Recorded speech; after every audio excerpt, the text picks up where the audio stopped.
The following program is sponsored by Happy Science.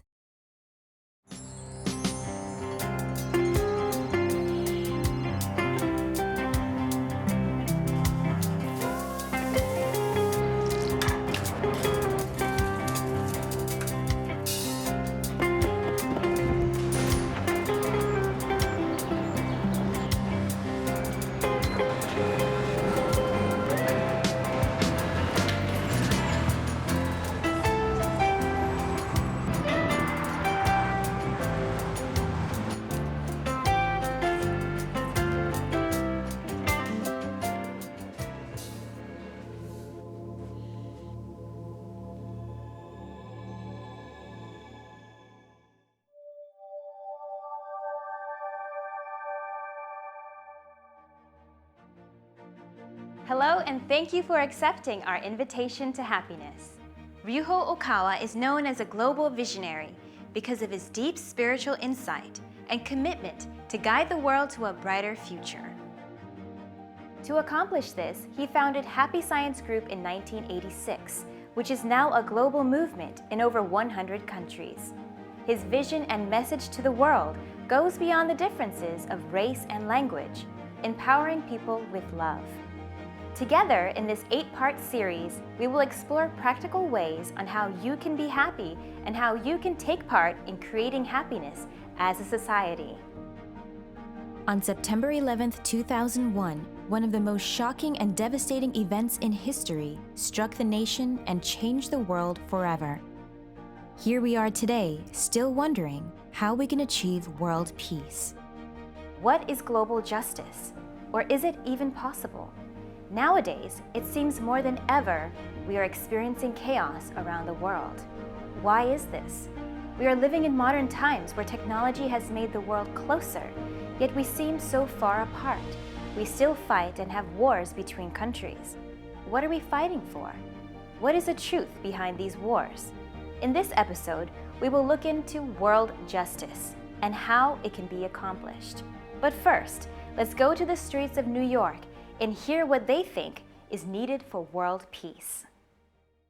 I think it works on an individual basis. I think people need to be inspired by things, external kind of influences, and each individual needs to feel like they have to become better as people.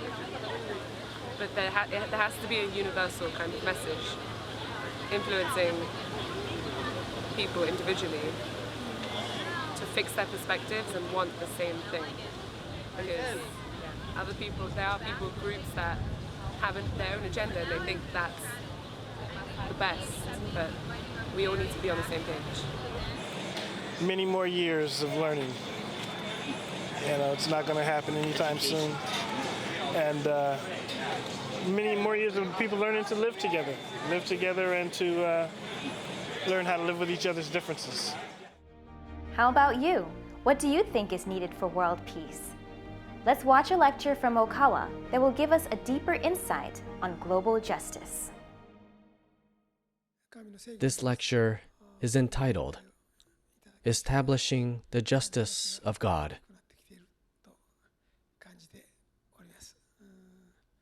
Although it is questionable whether anyone on earth is entitled to speak on such a theme, I will try to address this topic the best that I possibly can. In terms of religion, the era of monotheistic religions has continued for 2,000 or 3,000 years now, and there is a tendency to consider monotheism to be pure and non-monotheistic religions to be muddled and defiled. Of course, there is nothing wrong with monotheistic religions that worship a universal God who loves all humankind, but there are also those that worship a specific God who only protects one particular ethnic group.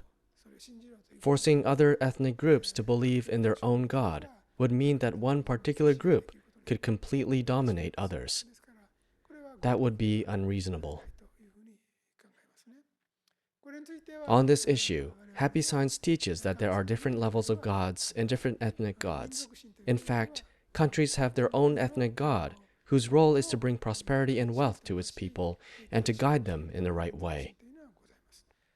When some particular countries make progress and gain national strength, or in other words, when 4 or 5 powerful countries emerge, cultural friction arises, and competition occurs between ethnic gods, each striving to prove whose teachings would be able to better guide humankind to happiness, as well as bringing prosperity to a country. When this competition exceeds a certain point, a war sometimes breaks out. Looking back in human history, there were many major wars. Those wars were all tragic. There is no such thing as a non-tragic war. They all ended in tragedy, no matter which side people were on. But at the same time, world history shows that through major wars, great nations sometimes rise and sometimes perish. A dominant country would go into decline, and another great power would emerge, thereby resulting in a change of age. We see many such occurrences on a small scale in everyday society. Various companies prosper greatly at times, yet at other times they go under and are replaced by other companies. A similar principle is at work in the rise and fall of countries. While in the case of war, human lives are at stake, which is a serious matter. In the case of competition between companies, people will suffer financial problems by losing jobs. Of course, they could perish if they lose their jobs and can no longer feed themselves, so it is true that financial problems could also lead to death. Looking at the world trend over the past 2,000 or 3,000 years, some countries begin to compete against one another whenever they grow larger and stronger. Then wars would break out. This trend will not disappear so easily. There is also a tendency that the more fervently countries engage in military reduction, the more likely it is for a war to break out as a repercussion.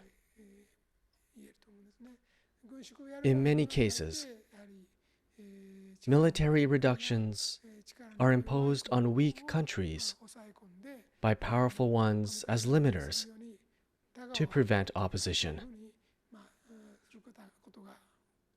This leads to a buildup of resentment in weak countries, which often resorts to expansionist policies. In that sense, military reductions are not always effective and are extremely difficult matters to deal with. I have made various comments about international politics. In this section, I would like to consider things from the perspectives of today's international politics and religion. From a religious perspective, issues involving Islam cannot be overlooked. The situation is still fluid and will continue to fluctuate, so it is difficult to think about it definitively. But I would like to start with a conclusion. There are supposedly around 1.6 billion Muslims throughout the world. Slightly older references note there were 1 billion or 800 million, so there is no doubt their numbers are increasing. Islam is very widespread among the world's poor, especially in poverty-stricken regions. So in some ways it may be spreading as a substitute for communism and socialism in the past. Thus, as Islam is spreading among the needy, we could say that it is spreading within communities that are struggling to overcome the status quo, but have little hope of improving their condition. On the other hand, Christianity is said to have 2 to 2.2 billion believers, so it is true to say that Islam is drawing close. Islam is now being criticized because some extremists are conducting many dreadful acts of terrorism, but the number is still increasing. Accordingly, there must definitely be aspects of Islam that cannot be understood with Christian values. It is often said that there are no righteous wars. Nevertheless, I believe that unless the attacker has a just cause that is totally understood and supported by the global community, the ones being attacked, the ones defending their own territory, people, and families, are not necessarily evil. This can be said of anything.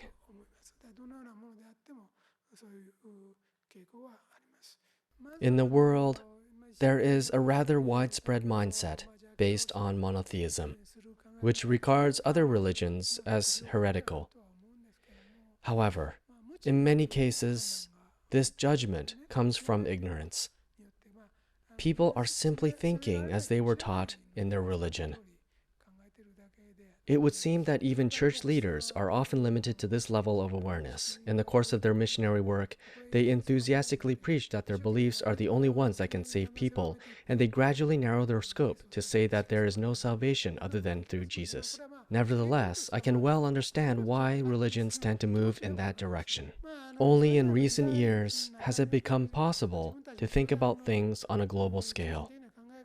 Until then, each group in each era made decisions based on its central ideas. So in the past, when transport and communications had not developed, it was nearly impossible for people to think about things on a global scale. Even in Hitler's day, there was still a certain amount of distance between European countries. Now, the time has finally come when we can think about things on a global scale. Therefore, the criteria for justice will change from ethnically focused ones to more universal ones. Whether someone is right will be judged from an international perspective. There are drawbacks to an approach that makes decisions based solely on numbers too. The decision will differ depending on the style taken. For example, whether the population alone is taken into consideration, or whether each and every country is considered to have one vote regardless of size. So a purely numerical approach should not be adopted. After all, we must fully explore the theme, what is right? Everyone has an understanding of God, but what if the confusion and clarity lied in the fact that there are two concepts of God? One is the universal God, while the other is the ethnic God of different countries. Wars occur when cultural friction and competition among these ethnic gods arise and escalate past a certain point. Now that we can think of things from a global perspective, we need to decide what the criteria of justice is, not from an ethnocentric perspective, but a global perspective. Let's go back to the lecture to hear more about global justice. Then, what are the criteria of justice that God upholds? The answers can be found in the flow of human history. God does not expect history to be something static and monotonous. People can sometimes become corrupt if they wield power for a long time. Organizations created by people can collapse after exceeding their effective periods, such as 1, 2, or 3 centuries. Some say that a revolution occurs when an organization gets out of step with the times. Thus, God considers innovation a matter of course. If people of the world want to know what God's justice is, I would advise them to read my books, The Laws of the Sun, The Golden Laws, and The Laws of Eternity, and try to understand the philosophy in them. It's not so difficult to read all 3 books. It certainly wouldn't take a lifetime. Reading speed may vary for each person, but I think you can read them in about a week or 10 days. By reading them, you can understand that there are different grades in gods. They range from the universal God that thinks about global justice to gods that think about individual regions, countries, or ethnic groups. You'll also understand that from the books that angels, prophets, and Messiah-like souls are born in certain intervals to create a religion. In other words, there are differences between religions, and each of those religions was founded to bring salvation to the people of its day and region. Despite this, various wars and conflicts arise because certain beliefs are not suited to a different era or to a different region's way of thinking. That is why I want to get rid of wars, conflicts, and misunderstandings that arise from mutual ignorance. I am sure that once people of the world understand the philosophy taught in the laws of the sun, the golden laws, and the laws of eternity, answers to many questions will become clear. Christian countries fought among themselves in World War II, America versus Germany, Germany versus France, Germany versus Britain. They're all Christian countries. As they killed one another, they probably said, "Lord, forgive me. Amen." They all fought in the name of God. So this was unfortunate. Jesus said, "Render, therefore, to Caesar the things that are Caesar's, and to God the things that are God's." This could be taken as a basis for the separation of church and state. However, I feel that the separation of church and state has a negative effect. What would have happened if this idea didn't exist, and if they had strictly followed Christ's words in politics? Given that diplomacy is an extension of politics and war is an extension of diplomacy, if they had kept the spirit of Christianity in wartime as well, they wouldn't have been able to engage in such senseless slaughter. However, in reality, politics separated from religion, and that may have worked in a negative way.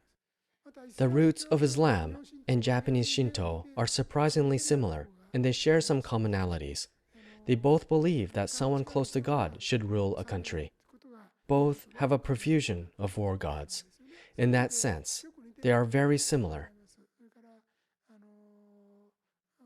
I intend to gradually clarify the parts that are common to Japanese Shinto, Islam, and Judaism.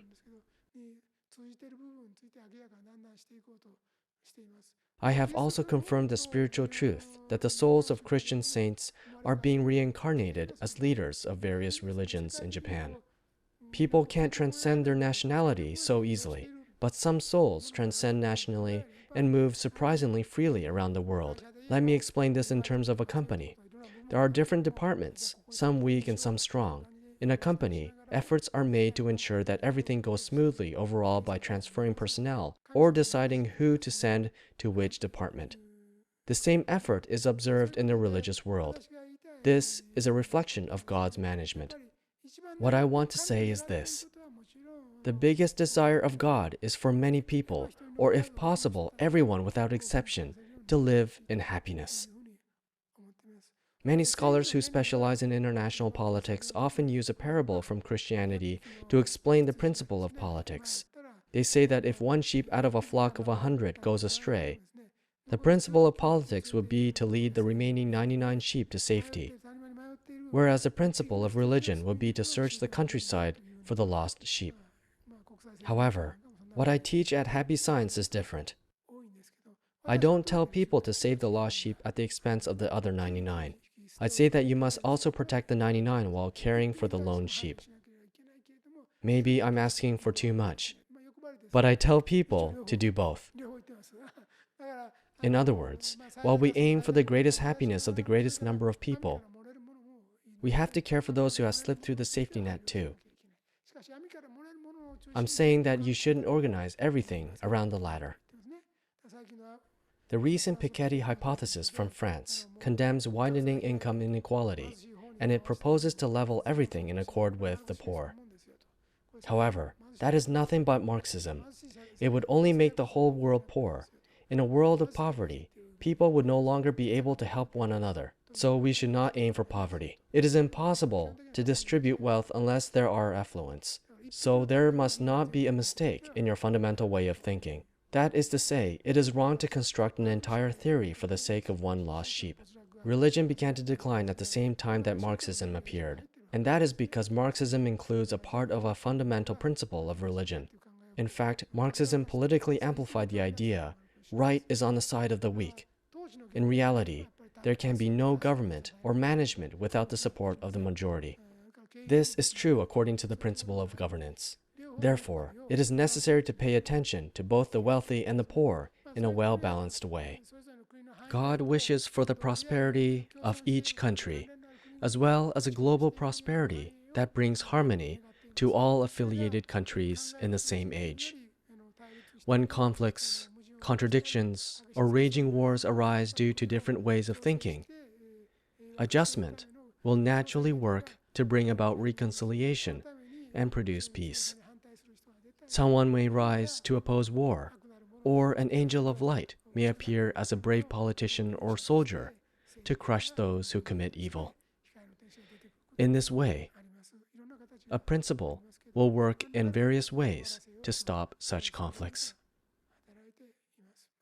If there are countries that only think of their own benefit and violate other countries, we must do our best to forcibly resist and stop them. Happy Signs will keep voicing transcend hatred and embrace love in order to overcome the conflicts between atheistic, materialistic countries and countries that have faith, and to resolve hatred caused by the differences in religion around the world. Please support our activities. America needs new frontier. This huge country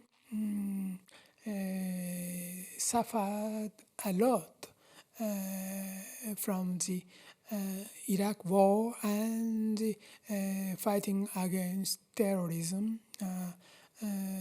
Their minds are changing. The terrorism has been continued, and American people are losing their liberty and, of course, their freedom. America, of course, accept different people and be tolerant is be American. It's a meaning of be American, but they are very sorry about the losing freedom and mercy. So I propose that America should be America. Please forget about a lot of mistakes they have made. Now I think that America should be America. America should aim for a new frontier. It means the new command to hear the new command of God.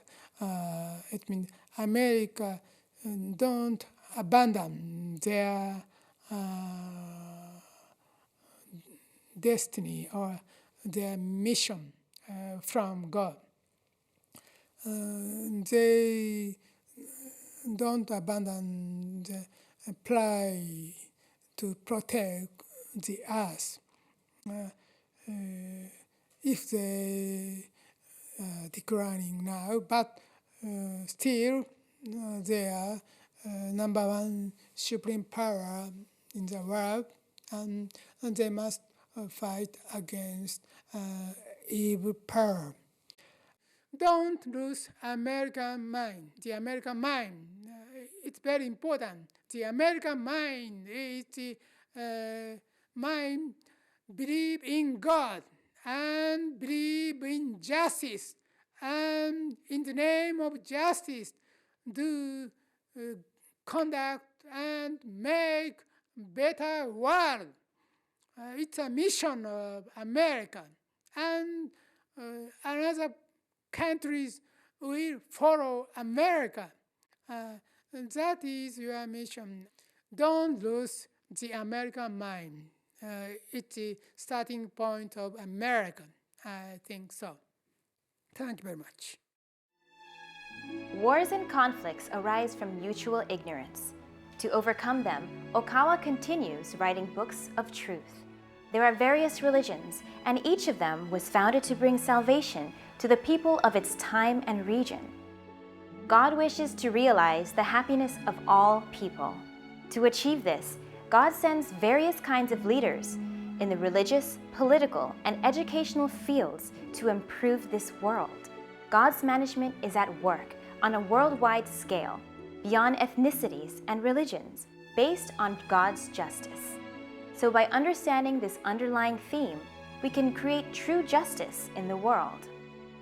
Lastly, he said, do not lose the American mind, which is to believe in God, believe in justice, and take actions to make a better world in the name of justice. To help the world achieve this, Happy Science will keep working with you and with the world, voicing the message, transcend hatred, and embrace love. If you'd like to learn more about Okawa and the teachings of Happy Science, visit invitationtohappiness.org or call us at 1-800-710-7777. Here at New York Temple, you will find all of Okawa's publications and video lectures. We are here to support you in building a bright future.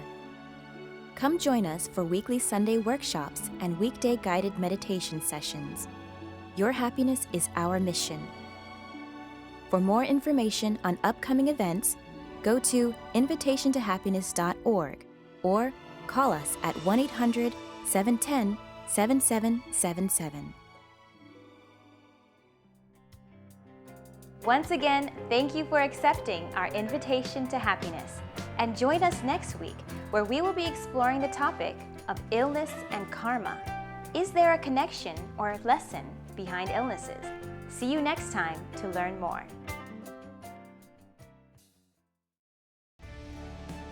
Why do we continue to live in a world of turmoil when we all wish to live in peace and harmony?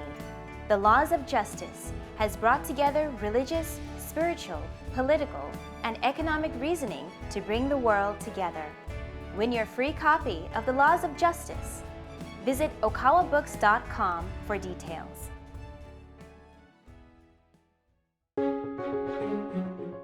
Why are we here? How do we find happiness? What is the nature of the soul? Imagine if life's questions could be answered. Imagine if we could understand God's designs and intentions and discover more than our life goals, but also how to attain them. In the Laws of the Sun, Ryuho Okawa shows us the universal spiritual laws and how we can live in harmony with them. Learn how our thoughts influence reality, the nature of love, and the guiding principles on the path to enlightenment. This is a book with answers to life's questions for all in search of spiritual growth.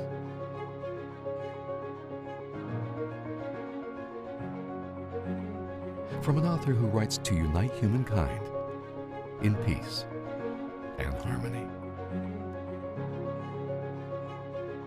The Laws of the Sun. Available now.